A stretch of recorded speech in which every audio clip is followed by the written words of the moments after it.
وَأَمَّا الَّذِينَ سُعِدُوا فَفِي الْجَنَّةِ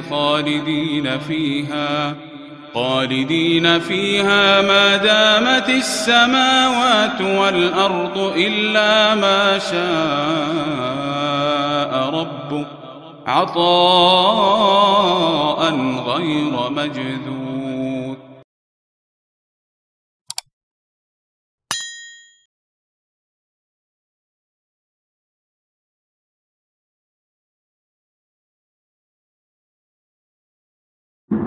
الحمد لله نحمده ونستعينه ونستغفره ونؤمن به ونتوكل عليه ونعوذ بالله من شرور أنفسنا ومن سيئات أعمالنا من يهده الله فلا مضل له ومن يضلل فلا هادي له ونشهد أن لا إله إلا الله وحده لا شريك له ونشهد أن سيدنا ومولانا محمدا عبده ورسوله أرسله بالحق بشيرا ونذيرا صلى الله عليه وسلم تسليما كثيرا كثيرا. أما بعد فقد قال النبي صلى الله عليه وسلم: ألا أدلكم على ما ينجيكم من عدوكم ويدر لكم أرزاقكم تدعون الله ليلا ونهارا فإن الدعاء سلاح المؤمن أو كما قال صلى الله عليه وسلم.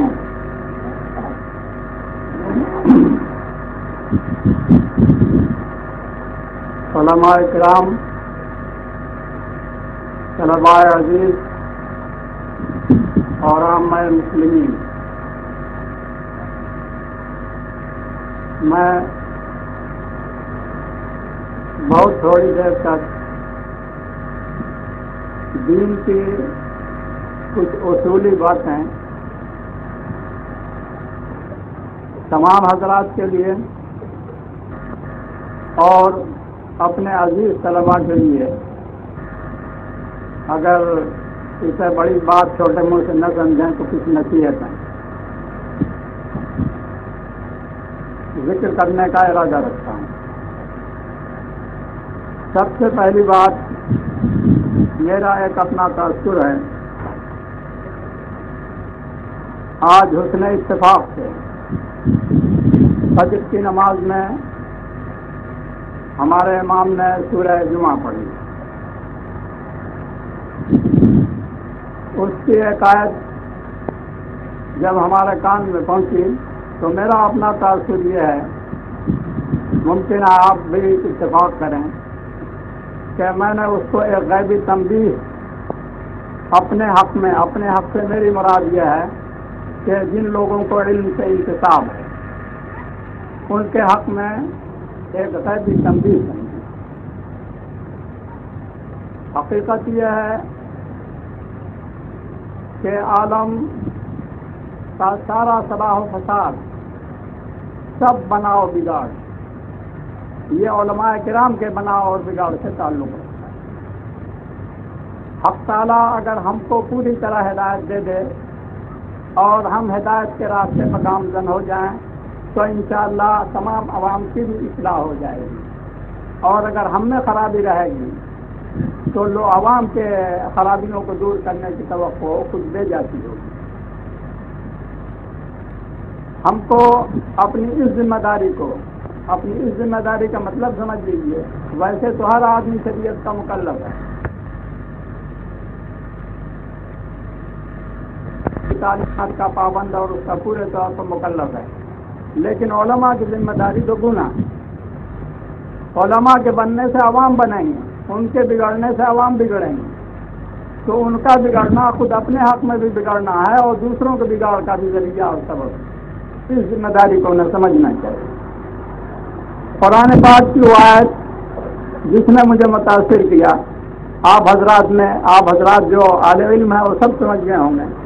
امام نے پڑھا، قرآن پاک میں ارشاد ہوا کہ مثل الذین حملوا التوراة ثم لم يحملوها كمثل الحمار يحمل اسفارا۔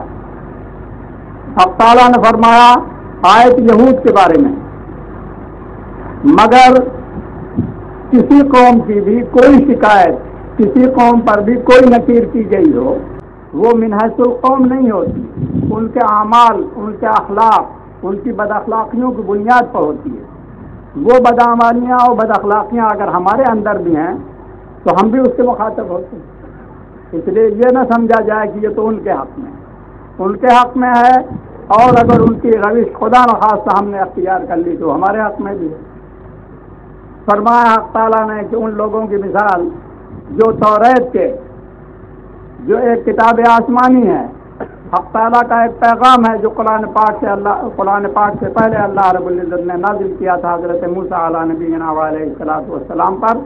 حق تعالیٰ نے فرمایا کہ جو لوگ توریت کے حامل بنائے گئے تھے، توریت کی ذمہ داریاں جن لوگوں کے سپرد کی گئی تھیں، جن لوگوں کو اس کا علم دیا گیا تھا کہ وہ اس علم کو پھیلائیں اور اس کے اوپر عمل کریں، فرمایا کہ جو لوگ توریت کے حامل بنائے گئے تھے پھر انہوں نے اس بوجھ کو اٹھایا نہیں، اپنی ذمہ داری کو سمجھا نہیں، توریت پڑھ لی، سیکھ لی، لیکن سیکھنے کی جو ذمہ داریاں ہوتی ہیں انہوں نے ان ذمہ داریوں کو پورا نہیں کیا، تو حق تعالیٰ نے فرمایا کہ اس کی مثال ایسی ہے جیسے گدھے کے اوپر کتابوں کا بوجھ لاد دو۔ ایک گدھے پر کتابوں کا بوجھ لاد دیجئے، اس گدھے کو کیا فائدہ ہوا ان کتابوں سے؟ تو میں آپ سے کہتا ہوں کہ حق تعالیٰ سے پناہ مانگیے کہ اللہ رب العزت اس مسئلے میں ہم کو شریک نہ کرے۔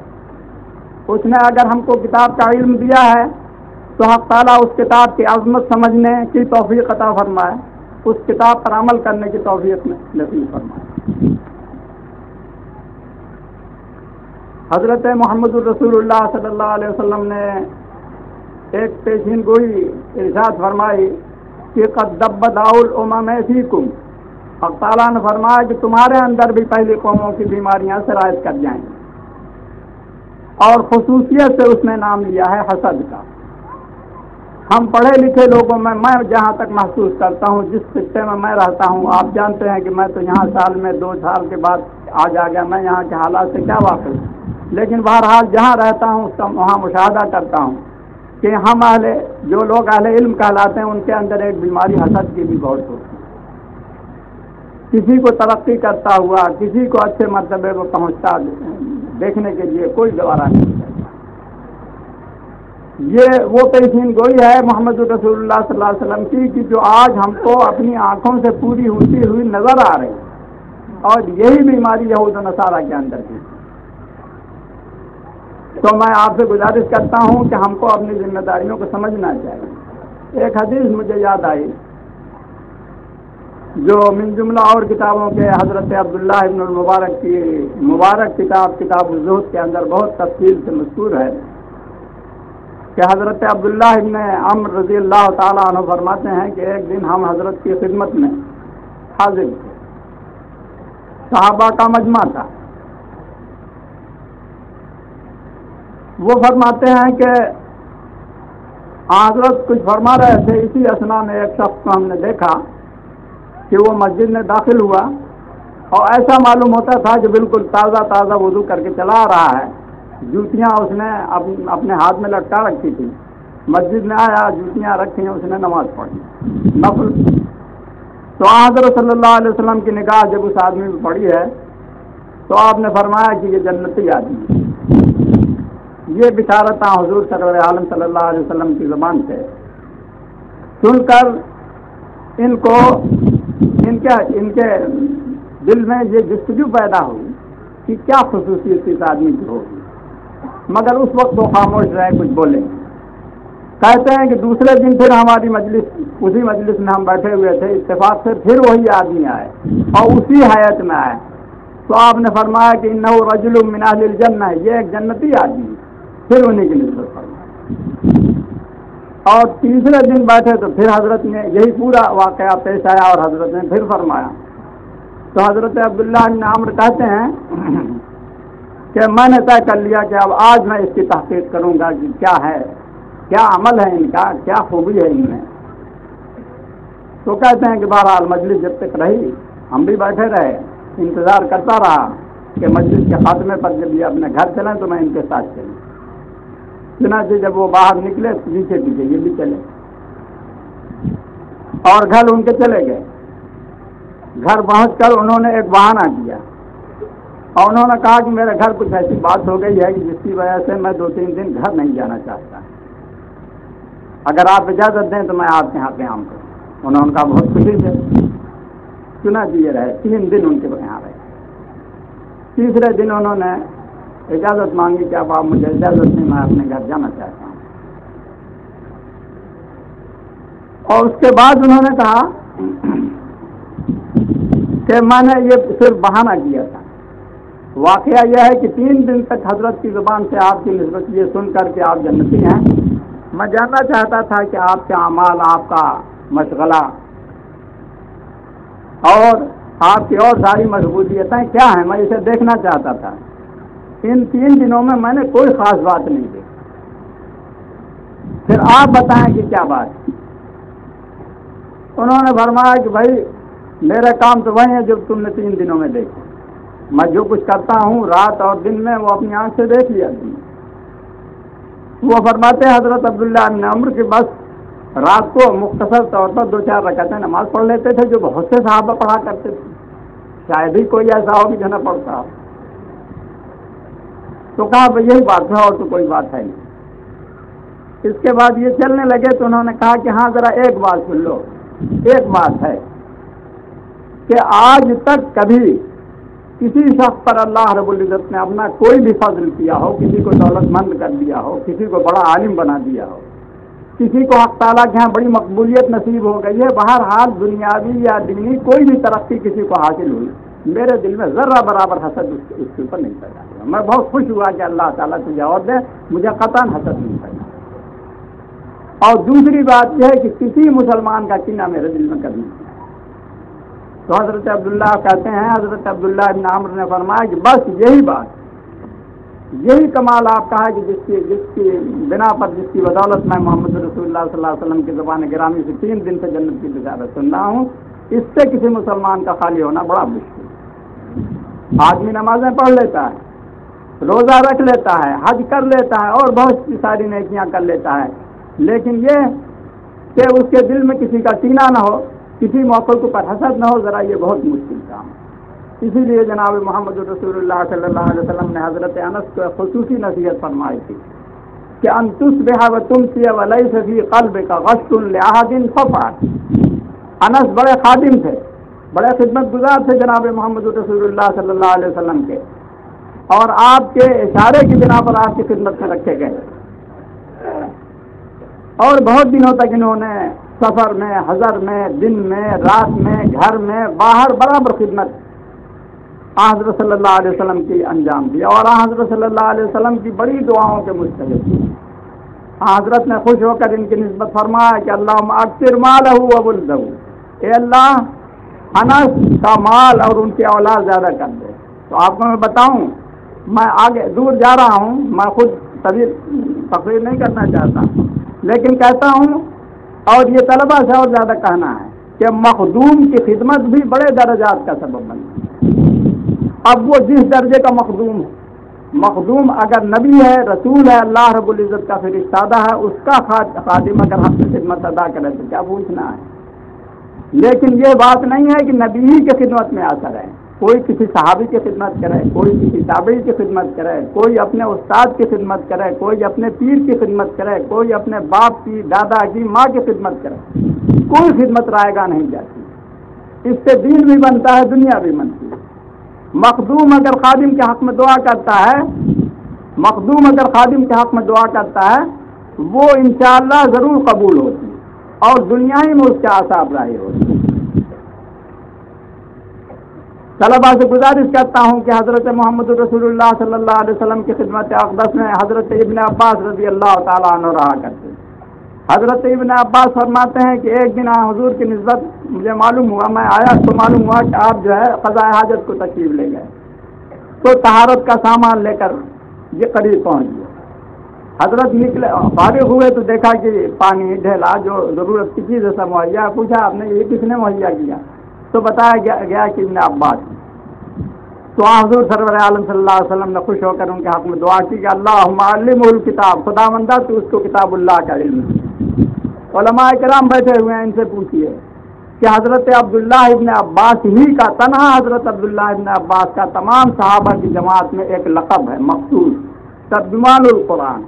ترجمان القرآن، وہ قرآن پاک کے مترجم، اس کے مفسر، اس کے شارح قرآن، مفسر قرآن کی حیثیت سے اگرچہ اور صحابہ بھی قرآن پاک کے مفسر تھے، ان سے بڑے علم والے بھی تھے، مگر مفسر قرآن و شارح قرآن کے عنوان سے اس لقب سے حضرت عبداللہ ابن عباس ہی یاد کیے جاتے ہیں. یہ اثر تھا اس دعا کا جو جناب محمد رسول اللہ صلی اللہ علیہ وسلم نے اس خدمت کے موقع پر ان کے حق میں فرمائی تھی کہ اللہم علمہ الکتاب. اسی طرح ایک موقع پر حضرت انس کی نسبت حضرت نے دعا کی تھی کہ اللہم اکثر مالہ وولدہ، اے اللہ تو ان کے مال اور اولاد میں ترقی عطا فرما. تو حضرت انس فرماتے ہیں اپنے ایک شاگرد سے، ایک تابعی سے، کہ میں تم کو کیا بتاؤں، جس سال بصرے میں حجاج آیا ہے اس سال تک میری اولاد کتنی ہوئی تھی؟ تو کہتے ہیں کہ مجھے تو یاد نہیں. ٹھیک ہے، میری لڑکی اور میں نا، اس نے مجھے بتایا کہ 100 سے زیادہ میری اولاد جو ہے، اتنی اولاد تو خود تعداد بھی صحیح طور پر جائے. اور مال کی کثرت کا تو حال یہ ہے کہ انہوں نے جو باغ لگائے تھے، روایتوں کے اندر مذکور ہے کہ سال میں 2 مرتبہ پھل دیتے تھے، اتنا زیادہ اتنا چینی دوسرے باغوں میں پھل نہیں ہوتا تھا. بہرحال یہ خدمت گزاری ایک بہت بڑا ذریعہ، ایک بڑا سبب ہے علم اور دین کے اندر ترقی کا، جس چیز کو ہم لوگوں نے بالکل نظر انداز کر دیا ہے. اب ہمارے طلباء بھی اس رنگ اور ڈھنگ کو قبول کر رہے ہیں جو انگریزی اسکولوں اور کالجوں اور یونیورسٹیوں کے طلباء اور ان کے اساتذہ ہیں. حالانکہ یہ بات ہمارے دین سے، ہمارے اسلامی معاشرے سے بالکل مناسب. ہم کو علم کی برکت صرف کتابوں سے حاصل نہیں ہوئی، علم کی برکت صحبت کے ذریعے سے اور خدمت کے ذریعے سے حاصل ہوئی، بلکہ صحبت ہی پہلے مدار تھا حصول علم کا. کتابیں کہاں تھیں؟ جناب محمد رسول اللہ صلی اللہ علیہ وسلم کی صحبت اور آپ کی خدمت میں ہی رہنے سے صحابہ کو علم ہوا تھا، اور بہت برسوں یہی سلسلہ رہا. الغرض صحبت کا شرف حاصل کرنا اور خدمت گزاری یہ بہت بڑا ذریعہ حصول علم کا ہے. اس کو غنیمت کبریٰ سمجھنا چاہیے. جتنے لوگوں کو میں دیکھتا ہوں، کم سے کم جن کی تاریخیں میں نے پڑھی ہے، جنہوں نے علم کے اندر ترقی کی ہے، جنہوں نے امامت کا درجہ حاصل کیا ہے، پڑھنے سے زیادہ استاد کی قیمت اور شفقت کے ذریعے انہوں نے ترقی کی، اور اس کا بڑا اہتمام تھا. پہلے بہت زیادہ اس کا اہتمام تھا. چنانچہ عہد تابعین و تبع تابعین میں دیکھا گیا ہے کہ استاد کی موجودگی میں شاگرد اپنی کوئی مسند مشیخت قائم نہیں کرتا تھا، انتظار کرتا تھا کہ جب بھی مسند خالی ہوگی، ابھی استاد موجود ہیں، ان کے ہوتے ہوئے ہم کیا عالم بنے. حضرات، یہ بات بھی ہم میں مفقود ہوتی چلی جاتی ہے. ہم نے ان باتوں کو شاید کہ یہ سمجھا ہے کہ یہ کوئی روایتی باپ دادا سے اور مدارس میں اساتذہ کی زبانی ایک بات چلی جاتی ہے، یہ ان کے آداب اور رسوم میں سے ہے. یہ غلط فہمی بھی ہے، حالانکہ یہ بات قطعاً غلط ہے. یہ مدارس یا مشائخ کے آداب و رسوم میں سے نہیں ہے، یہ جناب محمد رسول اللہ صلی اللہ علیہ وسلم کی تعلیم اور ان کی درسگاہ اور ان کی مجلس کی یہ چیزیں ثابت ہیں. طلباء عزیز خوب اچھی طرح جانتے ہیں کہ صحیح بخاری میں شروع میں حضرت عبداللہ ابن عمر کی ایک حدیث ہے. حضرت صلی اللہ علیہ وسلم نے ایک مجلس میں ارشاد فرمایا،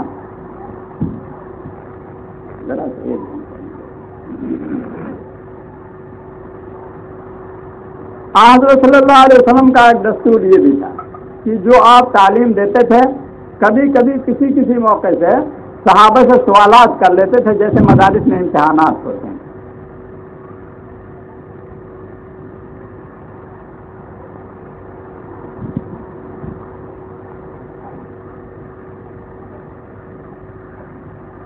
جیسے مدارس میں امتحانات ہوتے ہیں، اس طرح سے حضرت صلی اللہ علیہ وسلم کبھی ان کی ذہانت، ان کے تفقع اور ان کے مبلغ علم کو جانچنے کے لیے کبھی سوالات فرمایا کرتے ہیں. مشہور حدیث آپ جانتے ہیں کہ حج کے موقع پر حضرت صلی اللہ علیہ وسلم نے پوچھا کہ ایو بلد ھذا، یہ کون سا شہر ہے، یہ کون سا مہینہ ہے. اس طرح کی بہت سی حدیثیں ہیں کہ جن میں حضرت نے صحابہ سے سوال کیا. اس موقع پر ایک بات مجھے یہ کہانی ہے کہ صحابہ کے حسن تعدب سے ہم کو ادب سیکھنا چاہیے. آج ہم سے کوئی سوال کرے تو بس دھڑ سے پھٹے منہ کہہ دیں گے کہ ایسا بھی کوئی پوچھنے کی بات ہے, اشار کو پوچھ رہا ہے, اشار تو فلانا ہے. یہ ہماری تمیز. صحابہ کرام کی عقل یہ ہے کہ وہ اسے سمجھتے تھے کہ حضرت جو پوچھتے ہیں کہ یہ کون سا شہر ہے, تو حضرت کو معلوم نہیں کون سا شہر ہے, ضرور اس میں کوئی نکتہ ہے, کوئی بھید ہے. ان کی سمجھداری یہ تھی. اس لیے ان کا جواب یہ تھا کہ اللہ و رسولہ عالم, اللہ اور اللہ کا رسول بہتر جانتا ہے کہ کون سا شہر ہے. بہرحال ایسے ہی ایک موقع پر حضرت نے فرمایا کہ بتا سکتے ہو کہ کون سا وہ درخت ہے جس کی مثال مرد مسلم کی. ایک درخت ہے کہ اس درخت کی مثال مسلمان کی. حضرت عبداللہ ابن عمر فرماتے ہیں کہ میں اس مجلس میں موجود تھا, بہت سے صحابہ کرام موجود تھے, تو میری سمجھ میں فوراً آ گیا کہ وہ کون سا درخت ہے. لیکن لوگ وقان ناس فی شجر البوادی, اور جو حضرات تھے ان کا دھیان جنگلوں کے درختوں کی طرف, بڑے بڑے درخت جو ان کے دھیان میں ہوں ادھر سوچنے لگے کہ شاید فلاں درخت ہو فلاں درخت ہو, الغرض لوگ ادھر ادھر کے درختوں میں پڑ گئے. مگر مجھے سمجھ میں آ گیا کہ ہو نہ ہو وہ کھجور کا درخت. لیکن کہتے ہیں کہ میں بولا نہیں, سمجھ میں میری آ گیا, مگر میں نے جواب نہیں دیا کہ حضرت وہ کھجور کا درخت ہے. کیوں نہیں جواب دیا؟ حضرت عبداللہ ابن عمر خود پر فرماتے ہیں کہ اس مجلس میں حضرت ابو بکر صدیق رضی اللہ تعالیٰ عنہ موجود تھے, میرے والد بزرگوار حضرت عمر تھے, اور کبار صاحب وہاں موجود تھے. میں نے کہا کہ ان تمام بزرگوں کے سامنے ایک لڑکا, ایک بچے کی عمر کا آدمی اپنی زبان کھولے, یہ گستاخی اور بے ادبی کی بات ہوگی نا حضرات. حضرات آپ مجھے فرمائیں کہ کیا یہ ادب آج ہمارے اندر موجود ہو گیا ہے؟ جہاں تک میرا مشاہدہ ہے کہ یہ چیز بالکل مفقود ہو گئی. آج تو حال یہ ہے کہ جہاں ایسا کوئی موقع آئے تو ہر دانا کو نہیں کہتا ہوں, نادان سے نادان تر آدمی کوشش کرتا ہے کہ میں پہلے بول کر کے اپنے علم کا مظاہرہ کروں. اگر میں غلط کہتا ہوں تو آپ میری تردید کر دیجیے. میں تو یہی دیکھتا ہوں. شریعت نے, جناب محمد رسول اللہ صلی اللہ علیہ وسلم کی مجلس شریف نے, صحابہ کرام نے ہم کو یہ ادب سکھایا تھا.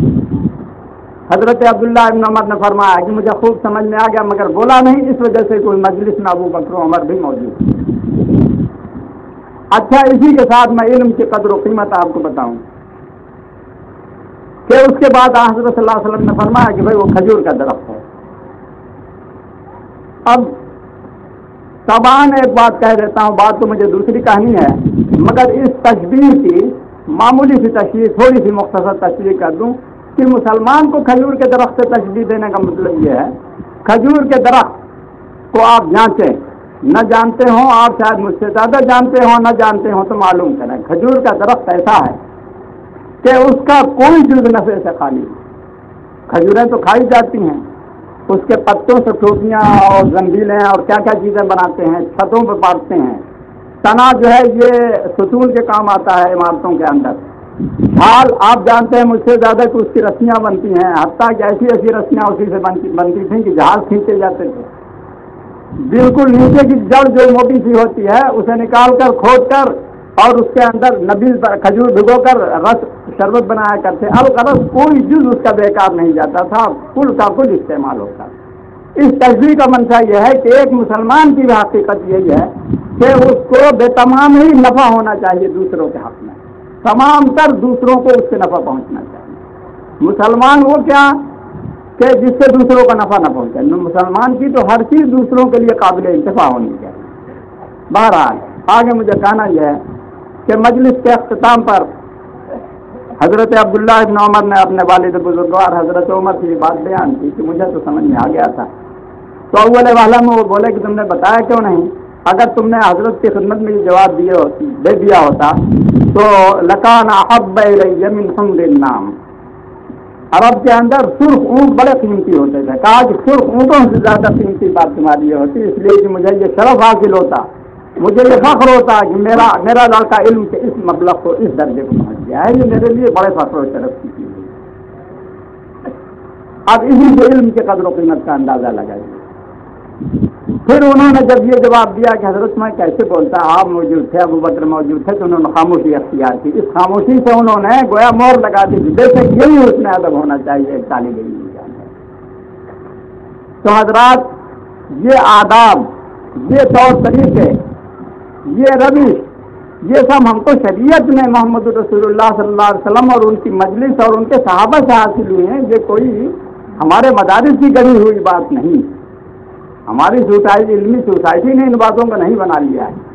اس لیے جس طرح دین کے اور اجزاء ہیں اسے بھی دین کا ایک جز سمجھیے اور باہر کی تقلید نہ کیجیے. یہ نہ دیکھیے کہ یونیورسٹیوں میں اور کالجوں میں اور اسکولوں میں کیا رویہ اور کیا روش اختیار کی جاتی ہے، اس کو اس کی طرف ہرگز نگاہ بھی نہ ڈالیے. اس لیے کہ ہماری جو روایتیں ہیں، ہم کو جو اپنے اسلاف سے، اپنے پیغمبر سے، اپنے صحابہ سے جو تعلیم اور جو تعدیب ان کی حاصل ہوئی ہے اسے قبول کرنا چاہیے اور اختیار کرنا چاہیے. بہرحال میں آگے بہت لمبی بات کہنے کا خیال نہیں رکھتا ہوں، اس لیے مختصراً میں آپ سے کہتا ہوں کہ آج ہمارے سامنے بہت سے طلباء کو ایک نئی ذمہ داری سونپی گئی، ان کے سر پر دستار فضیلت باندھی گئی. سب سے پہلی بات مجھے یہ کہنا ہے کہ اپنی ذمہ داری کو انہیں محسوس کرنا چاہیے اور جو کچھ اب تک میں نے عرض کیا اس میں ان کے لیے جو نصیحت کی بات ہو اس کو ہمیشہ اپنے سامنے رکھنا چاہیے. ہماری عزت اس دنیا میں بھی اور عاقبت بھی اللہ رب العزت کے ہاں جناب محمد رسول اللہ صلی اللہ علیہ وسلم کے ہاں عزت حاصل ہوگی اسی صورت میں جب ان چیزوں کے اوپر ہم عمل کریں. اور اگر ہم نے ان باتوں کو نظر انداز کر دیا تو میں آپ سے سچ کہتا ہوں کہ دنیا میں بھی ہم خوار ہوں گے اور وہاں کی رسوائی کو تو کچھ پوچھیے. آپ نہیں جانتے، صرف علم، صرف جان لینا یہ مقصود نہیں. علم عمل کے لیے، اگر ہم نے عمل نہیں کیا، عمل کو نظر انداز کر دیا تو ہمارا علم ہو سکتا ہے کہ بجائے نافع ہونے کے قیامت میں حق تعالیٰ کے سامنے یہ مضر ہو، یہ ہمارے لیے وبال بنے.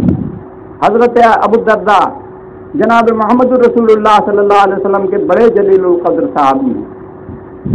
غالباً میں سمجھتا ہوں کہ امت میں سب سے پہلے حکیم الامت کا لقب ان کو حاصل ہوا ہے. بڑے حکیم، بڑے دانا. وہ فرماتے تھے، ان کا ارشاد ہے، ذرا آپ غور سے کہیں کہ مجھے سب سے زیادہ ڈر کی بات کیا لگتی ہے، میں تم کو بتاؤں. یعنی زناکاری کو، چوری کو، ڈاکے کو اور کسی گناہ کو نہیں کہا. عالم تھے نا، اس لیے عالمانہ بات کہی. عالم نے اپنی ذمہ داری کو سمجھا. انہوں نے کہا کہ ان اخوف ما اخاف علیہ، سب سے زیادہ ڈر کی بات مجھے یہ معلوم ہوتی ہے کہ خداوند تعالیٰ کے سامنے میری پیشی ہو اور حق تعالیٰ یہ کہے کہ علمت فماذا عملت فیما علمت، تم عالم تو ہوئے، بڑا علم تم کو حاصل ہو گیا تھا، لیکن لاؤ سامنے پیش کرو عمل کیا کیا ہے. عالم تو تم ایسے بہت بڑے تھے، عمل کیا لائے. کہا سب سے زیادہ ڈر کی بات مجھے یہی معلوم ہوتی ہے کہ حق تعالیٰ اگر کہیں یہ سوال کر لے تو ظاہر ہے کہ حق تعالیٰ کے اس سوال کے بعد عمل کی ذمہ داریاں پورے طور پر کس نے ادا کی ہوں گی، یہ بڑی مشکل بات ہو جائے گی. یہاں ہمارے سامنے یہ سوال ہی نہیں ہے سرے سے. ہم میں سے بہت سارے ایسے ہیں کہ جو مولوی ہو جانا چاہتے ہیں، عالم بن جانا چاہتے ہیں، لیکن عالم بننے کے بعد جو ذمہ داریاں ہمارے سپرد ہوتی ہیں اس کا ہم کو تصور بھی نہیں ہوتا، ہم اس کا خیال بھی نہیں کرتے ہیں. تو میں آپ کو بتانا چاہتا ہوں کہ حضرت ابو الدرداء کے اس اثر کو، اس قول کو ہمیشہ اپنے سامنے رکھیے. ہمیشہ اس بات کی یاد رکھیے کہ عالم تو آپ ہو گئے، لیکن آپ سوچتے رہیے کہ عالم ہونے کے بعد ہم نے عمل کیا کیا. اور اس سوال کا جواب دیے بغیر آپ جانتے ہیں کہ کوئی کام نہیں کر سکتا. حدیث میں آپ نے پڑھا ہوگا کہ لا تزول قدم ابن آدم حتی یسأل عن 40. ابن آدم کا قدم اپنی جگہ سے ہٹ نہیں سکتا میدان محشر میں. آپ ایک قدم آگے نہیں بڑھ سکتے جب تک کہ 4 سوالوں کے جواب دے نہ لیں. پورا مکمل جواب دے لو گے تب اس کے بعد وہاں سے ہٹنے کی اجازت ملے گی. ان 4 میں ایک سوال یہ بھی ہے کہ ماذا عملت فیما علمت، جو تم نے عمل کیا، علم پایا ہے جو تم کو اس نے عمل کیا کیا. اس سوال کا جواب دیے بغیر چھٹکارا نہیں. آپ کو میں بتانا چاہتا ہوں کہ نفس فقہ، نفس علم مطلق مفید نہیں ہے جب تک کہ علم کا اہتمام ہے. حضرت حسن بصری کا نام آپ نے سنا ہوگا، بڑے بزرگ سید التابعین کے لقب سے یاد کیے جاتے ہیں. ان کے سامنے انہوں نے کوئی مسئلہ بیان کیا. ایک شخص نے کہا کہ حضرت فقہا تو اس کے خلاف کہتے ہیں، آپ جو فرماتے ہیں دوسرے فقہا اس کے خلاف کہتے ہیں. بس وہ ایک دم چونک کے بیٹھ گیا. انہوں نے کہا حل رہا ہے تو فقیہن قد، کبھی تم نے کسی فقیہ کو دیکھا بھی ہے؟ اللہ عہد تابعین میں انہوں نے فقیہوں کو نہ دیکھا ہوگا. فوراً پوچھا انہوں نے کہ وحال رعایت فقیہاں قد کبھی کسی فقیہ کو دیکھا بھی ہے؟ کہا کہ جانتے ہو فقیہ کو اس کو کہتے ہیں انما الفقیہ الزاہد فی الدنیا الراغب فی الآخرہ. فقیہ اس کو کہتے ہیں کہ جو دنیا سے بے نیاز ہو, دنیا کو لات مارتا ہو اور آخرت کا طلبگار. صرف کالا اور اقولوں کا نام فقیہ ہونا نہیں ہے. فقیہ ہونے کا نتیجہ یہ ہے کہ آدمی کو دنیا کی طمع سے, اس کی حرص سے, اس کی زینت سے لگاؤ نہ ہو, اس سے اس کا دل لٹکا ہوا نہ ہو, وہ اس کا مطلوب و محبوب نہ بنے. اس کا مطلوب و محبوب بننا چاہیے آخرت اور امور آخرت. بھائی دنیا کھانے پینے کی جگہ, کھانے پینے سے کچھ چھٹکارا نہیں, مگر مقصد ہے اس کو مطلوب نہ بنائے, اس کے لیے اپنے کو وہ فنا نہ کرے. باقی کھانا پینا, پہننا, اوڑھنا, رہنا سہنا ضرورت کے مطابق ہی تو ہے, یہ اجازت سے دیے, اس میں تو کوئی کلام نہیں ہے. غرض اس کو مطلوب نہ بنانا. یہ اتنی باتیں تو میں نے اپنے طالب علم بھائیوں سے کہیں. اب میں حدیث کا ترجمہ کرتا ہوں, وہ اس میں طلباء, علماء اور تمام لوگ شریک ہیں. آج ہم بہت سے مسائل میں مبتلا ہیں, بہت پریشانیاں ہمارے آگے ہیں. بہت مختصر طور پر بڑا لمبا مضمون ہے اور بیان کیا جائے تو اس کے لیے بہت زیادہ وقت درکار ہے, جس کے لیے میں نہیں کہتا کہ وقت نہیں ہے, میں کہتا ہوں کہ میری ہمت نہیں ہے, میری قوت ساتھی ہے. گزارش یہ کرنا ہے کہ ہم دنیاوی بہت سے علاج کرتے ہیں, بہت ساری تدبیریں کرتے ہیں, لیکن ایک مسلمان کی حیثیت سے, ایک محمدی المشرب ہونے کی حیثیت سے, جناب محمد رسول اللہ صلی اللہ علیہ وسلم کا نام لیوا ہونے کی حیثیت سے ہم کو یہ غور کرنا چاہیے کہ ہمارے مصائب کا کوئی علاج ہماری شریعت اور ہمارے نبی اور ہمارے محمد رسول اللہ صلی اللہ علیہ وسلم نے بھی فرمایا نہیں فرمایا. تو میں یہ نہیں کہتا, بہت مختصر کہنا چاہتا ہوں, میں یہ نہیں کہتا کہ دنیاوی تدبیروں کو چھوڑ دیں, مگر میں کہتا ہوں کہ دنیاوی تدبیروں کے ساتھ جو حضرت نے دینی تدبیر بتائی ہے, جو قرآن پاک نے, جو محمد رسول اللہ صلی اللہ علیہ وسلم نے تدبیر بتائی ہے, اس تدبیر کو بھی اختیار کرو. ورنہ تم کہو کہ صاحب لیجیے یہ تو سارا کاروبار ہی چھوڑا رہے ہیں. ہمارا حال یہ ہو گیا ہے کہ ہمارا تمام تر اعتماد اپنی دنیاوی تدابیر اور اس عالم اسباب کے اوپر, اتنا تعلقات, اتنا بھروسہ اور اعتماد اس عالم اسباب کے اوپر نہ ہونا چاہیے.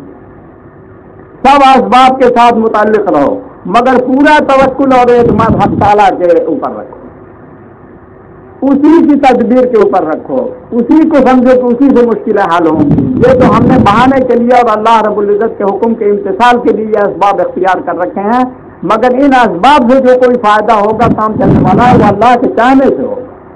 اس لیے اللہ کو ہمیشہ یاد کرتے ہیں.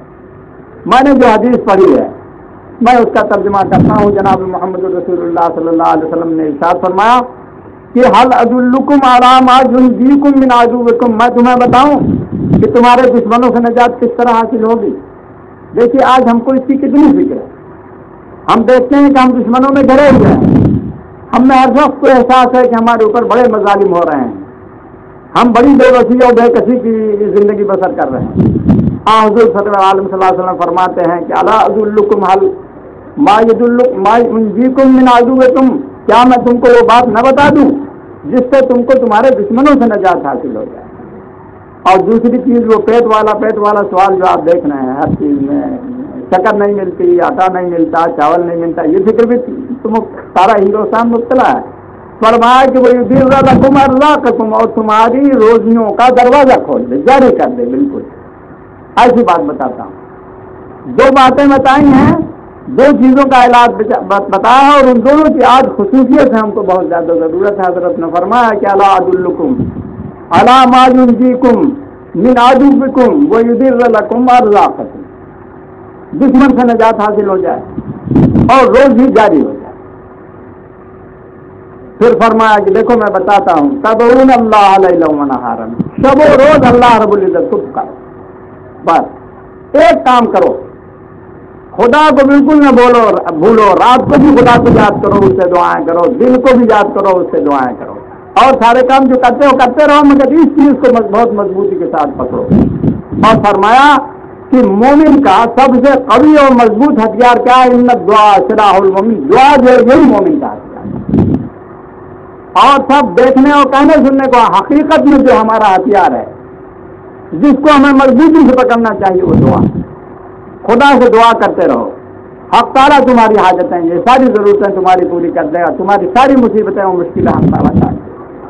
یہ ہے جناب محمد رسول اللہ صلی اللہ علیہ وسلم کی ہدایت، اور یہ ہے آپ کا بتایا ہوا علاج. جہاں آپ اور بہت سارے علاج کرتے ہیں، میں آپ سے کہوں گا کہ ایک مسلمان ہونے کے ناطے میں آپ سے اپیل کرتا ہوں، میں آپ سے گزارش کرتا ہوں، میں آپ سے چاہتا ہوں کہ خدا کے لیے اس علاج کو اپنائیے، اس کو بہت مضبوطی کے ساتھ پکڑ لیے. بس اب میں اپنی بات ختم کرتا ہوں. اب آپ کے سامنے میرے عزیز دوست مولانا اخلاق حسین صاحب قاسمی آپ کو اپنی نصیحت کی باتیں سنائیں گے اور ان سے آپ انشاءاللہ زیادہ نفع اٹھائیں گے. آپ مجھے اجازت دیں تو میں یہ جگہ خالی کروں گا.